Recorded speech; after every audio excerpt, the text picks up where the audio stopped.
Qishloq xo'jaligi mavzusidan uzoqlashmaymiz. Karmana tumanidagi Narpay Oltintola fermer xo'jaligi rahbari joriy yilda 2 gektar maydonda pomidor yetishtirish ishlarini samarali amalga oshirdi. Mirishkor dehqonning mehnat samarasi o'laroq har bir gektardan 50 tonnadan yuqori hosil olindi. Bu ko'rsatkich tuman agrar sektorida yuqori natija hisoblanadi. Biroq ushbu natija uchun anchagina mablag' sarflagan fermer agrokimyoviy tahlil nafaqat yuqori hosil, balki tejamkorlik garovi ekanligini soha xodimlari bilan hamkorlik natijasida anglab yetdi. Mavzuni muxbirimiz davom ettiradi. O'simliklar karantini va himoyasi boshqarmasi mutaxassislari tomonidan fermer xo'jaligida o'tkazilgan monitoring va tahlil ishlari jarayonida ma'lum bo'lishicha, mazkur maydonlarda yetishtirilgan ekinlarga nisbatan agrokimyoviy tahlillar amalga oshirilmaganligi oqibatida oziqlanish jarayonida asossiz ravishda ortiqcha sarf xarajatlarga yo'l qo'yilgan.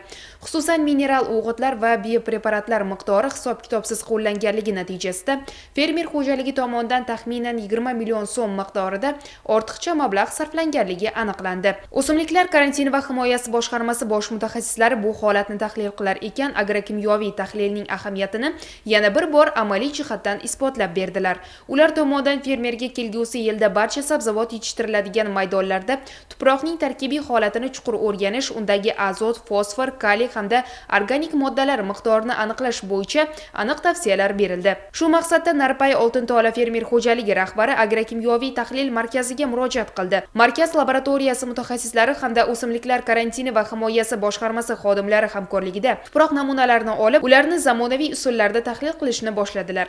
Laboratoriya xodimlari har bir maydon bo'yicha tuproqning mexanik tarkibi, namlik darajasi, tuzlanish holati va unumdorlik koeffitsiyentini o'rganib chiqishdi.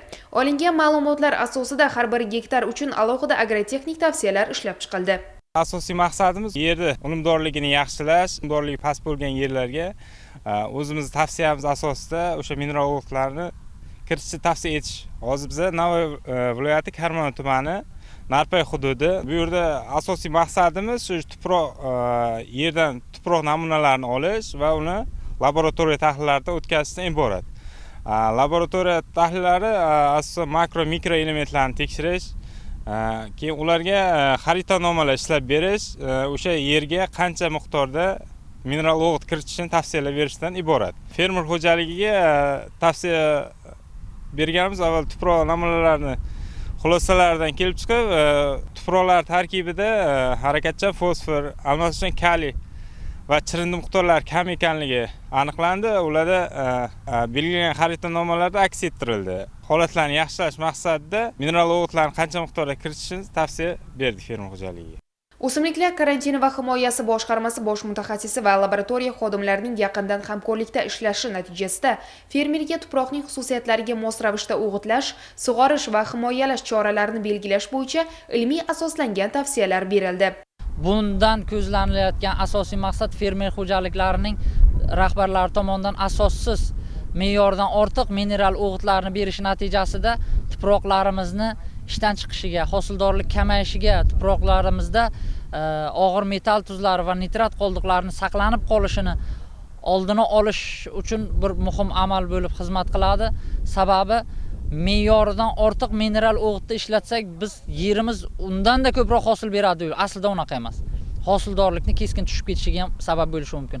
Shuning uchun ilmiy asoslangan tarzda tuproqlarimizni talabiga qarab, o'simliklarni talabiga qarab, kelgusi yilda ekiladigan o'simliklarni talabi asosida tuproqlar oziqlantiriladi va kelgusi yil hosil uchun tayyorlaniladi. Bu o'zini juda ham katta ijobiy samarasini beradi. Shu o'rinda men barcha yerdan foydalanuvchilarga tavsiya etgan bo'lardim. Tuproqlarni ayni kuz-qish mavsumida ta'minlanganlik darajasini o'rganish uchun agrokimyoviy tahlil markazi bilan qolaversa, bizni tumanlarda, hududlarda mutaxassislarimiz bor. O'simliklar karantini davlat inspektorlariga murojaat qilgan holda mana bu ishlarni tashkil etadigan bo'lsa, daromadlari ham yetarli darajada bo'ladi. Eng muhimi, oziq-ovqat xavfsizligi masalasidagi yuzaga kelishi bo'lgan muammolarni oldini olgan bo'lamiz.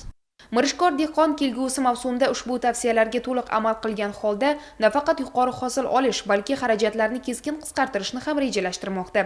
Bu holat o'z navbatida agrokimyoviy tahlillar qishloq xo'jaligida iqtisodiy samaradorlik va tuproq unumdorligini ta'minlashda hal qiluvchi omil ekanligini yana bir bor tasdiqladi.